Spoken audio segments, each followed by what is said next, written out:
एक पौड़े साल का स्कूल जाने वाला लड़का जो सुपर हीरो था, वह अपनी स्कूल में पढ़ाई कर रहा था, जबकि दूसरी तरफ वैज्ञानिक गोगुन अपने लैब में हजारों रोबोट्स तैयार कर रहा था। ये बहुत ही एडवांस टेक्नोलॉजी से लैस घातक रोबोट्स थे। दूर पहाड़ों की सुरंगों में फैला हुआ माफिया हासिफ का खुफिया अड्डा था, जहां हाफिज सारे रोबोट्स इकट्ठा कर रहा था। उस सुरंग में बहुत ही कड़ी सुरक्षा थी। हर जगह कैमरे, ड्रोन्स, गार्ड और लेजर लगे हुए थे। उस पहाड़ के भीतर हसीफ ने एक छोटी सी बस्ती बसा ली थी। पिछली असफलता की वजह से हाफिज पुलिस और देव पर काफी बौखलाया हुआ था। हाफिज को बदला लेना था, इसलिए उसने अपने गैंग को आदेश दिया, जाओ मेगा सिटी को जला दो और पुलिस हेडक्वार्टर को उड़ा दो।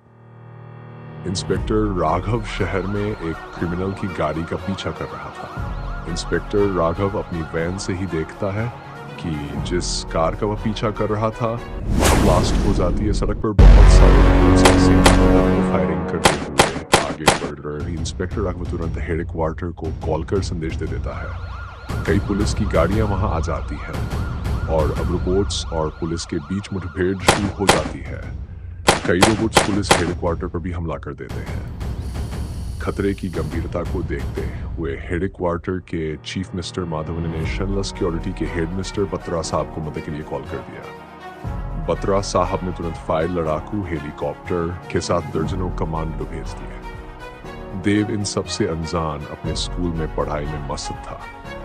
वह अपने दोस्तों के साथ खेल रहा था, तभी उसके हाथ में कम्युनिकेशन वॉच बीप बीप करने लगी। उसने कॉल रिसीव किया। सामने से इंस्पेक्टर राघव की आवाज आई। वह घबराए हुए कह रहे थे, देव, मेगा सिटी पर रोबोट्स का हमला हुआ है, जल्दी। इतना सुनते ही देव वहां से उड़ान भरता है। उड़ते हुए वह देखता है कि शहर में कई जगह आग लगी हुई है। देव इंस्पेक्टर राघव के पास पहुंचकर वहां अंधाधुंध फायरिंग कर रहे दर्जनों रोबोट्स पर इलेक्ट्रिक पल्स की वेव छोड़ता है। सारे रोबोट्स के सर्किट जल जाते हैं और वे निष्क्रिय होकर गिर जाते हैं। देव वहां से सीधे हेडक्वार्टर की ओर बढ़ता है। वहां पहले से ही हेलीकॉप्टर, कमांडो और पुलिस फोर्स मिलकर कई रोबोट्स को डिस्ट्रॉय कर चुके थे। वहां पर भारी तबाही मची हुई थी। दो हेलीकॉप्टर और कई गाड़ियां जल रही थी। बहुत सारे सिपाही घायल हो गए थे। ये देख देव की चक्कर पड़ा। यहाँ बहुत ही ज्यादा तादाद में रोबोट्स थे और इलेक्ट्रिक पल्स यहाँ ज्यादा काम नहीं आ रही थी। देव पर भी हर तरफ से हमला हो रहा था। देव ने समय को धीमा करके बचते बचाते कई रोबोट्स को डिस्ट्रॉय कर दिया। काफी देर तक यूं ही जंग चलती रही।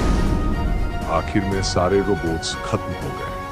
हेडक्वार्टर के चीफ माधव ने हमले की जांच का आदेश दिया। इंस्पेक्टर राघव ने देव से मिलकर आभार व्यक्त किया।